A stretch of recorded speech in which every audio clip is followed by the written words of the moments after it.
ಇನ್ನು ವಿಷ್ಣುವರ್ಧನ್ ಅವರ ಜೊತೆ ಅಭಿನಯಿಸಿ ಸಾಕಷ್ಟು ಹೆಸರು ಮಾಡಿದಂಥ ಅತಿ ದೊಡ್ಡ ಕಲಾವಿದರು ಅಂತಲೂ ಕೂಡ ಹೇಳ್ಬೋದು. ಇಂಥ ಅತಿ ದೊಡ್ಡ ನಟರು ಇದೀಗ ನಿಧನರಾಗಿರುವಂಥ ವಿಚಾರ ನಡೆದಿರುವಂಥದ್ದು. ಇನ್ನು ಯಾರು ಈ ಕಲಾವಿದ ನಟಿ ಸಂಪೂರ್ಣ ಮಾಹಿತಿ ನಿಮಗೆ ಕೊಡ್ತೀನಿ. ಅದಕ್ಕೂ ಚಾನಲ್ಸ್ ಕೂಡ ಸಬ್ಸ್ಕ್ರೈಬ್ ಮಾಡ್ಕೊಂಡು ಸ್ನೇಹಿತರೆ.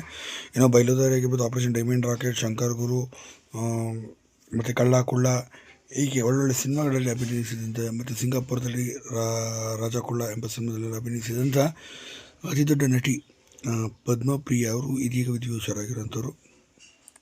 ಸದ್ಯ ಈ ನಟಿ ವೈಯಕ್ತಿಕ ಜೀವನದಲ್ಲೂ ಕೂಡ ಸಾಕಷ್ಟು ನೊಂದಿ ಹೋಗಿದ್ದರು. ಇನ್ನು ಮದುವೆ ಆದಂಥ ಕೇವಲ 1 ವರ್ಷಕ್ಕೆ ಪತಿಯನ್ನು ಸಹ ಡೈವರ್ಸನ್ನು ತೆಗೆದುಕೊಂಡಿದ್ದರು. ಇನ್ನು ಅಮೆರಿಕಕ್ಕೆ ಕೂಡ ಹೋದರು. ಅಮೆರಿಕಕ್ಕೆ ಹೋದ ನಂತರ 1990ರಲ್ಲಿ ಭಾರತಕ್ಕೆ ಕೂಡ ವಾಪಸ್ ಆಗ್ತಾರೆ. ಇನ್ನು 1975 ತನಕ ಕೂಡ ಸಾಕಷ್ಟು ಪೀಕ್ನಲ್ಲಿದ್ದಂಥ ಈ ನಟಿ ಸುಮಾರು 50ಕ್ಕೂ ಅಧಿಕ ಸಿನಿಮಾಗಳಲ್ಲಿ ಅಭಿನಯಿಸಿದರು. ಅದರಲ್ಲೇ ಡಾಕ್ಟರ್ ರಾಜ್ಕುಮಾರ್ ಜೊತೆ 22 ಸಿನಿಮಾಕ್ಕೂ ಅಧಿಕ ನಾಯಕಿಯಾಗಿ, ನಂತರ ದ್ವಾರಕೀಶ್, ವಿಷ್ಣುವರ್ಧನ್, ಅನಂತ್ ನಾಗ್ ಅವ್ರಿಗೂ, ಕಲ್ಯಾಣ್ ಕುಮಾರ್ ಅವ್ರಿಗೂ ಕೂಡ ನಾಯಕಿಯಾಗಿ ಕೂಡ ಅಭಿನಯಿಸಿದರು.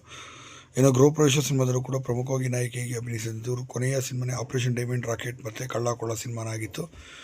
ಕಿಡ್ನಿ ವೈಫಲ್ಯ ಮತ್ತು ಹೃದಯಘಾತಕ್ಕೆ ಒಳಗಾಗಿ 97 ಡಿಸೆಂಬರ್ನಲ್ಲಿ